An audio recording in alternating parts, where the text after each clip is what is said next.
يلا يا صبايا، النهاردة نعمل أحلى سلطة تونة أو سلطة مشوية في الفرن. هنحط في صينية 4 5 قرون فلفل حراق وطماطمتين وبصلاية وفلفلتين رومي وراس توم، وحطيت عليهم شوية زيت زيتون ودخلتهم في الفرن ساخن من 7 ل8 دقايق. وهي سخنة ببتدي أقشر فيها، هي فعلا بتوجع الإيد شوية بس معلش نبتدي نقشر فيها وننزل في الكبة.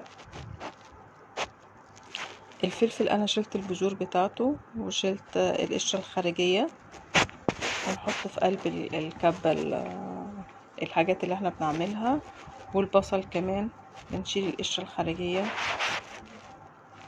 وفرمتهم ونزلت عليهم بشوية زيت زيتون، يعني جودوا بالزيت الزيتون، هي تحب زيت الزيتون كتير.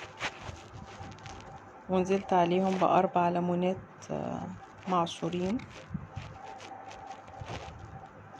وحطيت الملح والفلفل، ظبطت الملح والفلفل وحطيت شوية كمون وحطيتها في سيرفيس، ونزلت عليهم بالتونة من فوق كده على الوش. وكنت سلقة 4 بيضات زينتها بالبيض.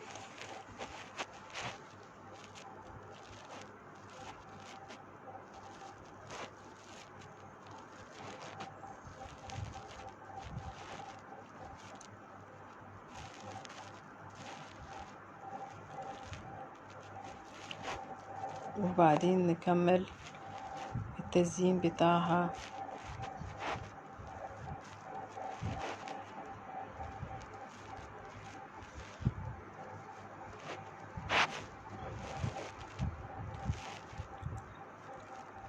ممكن نجمل التزيين بتاعها بزيتون اسود او زيتون، انا حطيت زيتون اخضر وزيتون اسود. ممكن تحطي فلفل حراق عليها كده مشوي، بتدي طعم حلو برضو، ورشة زيت زيتون من على الوش.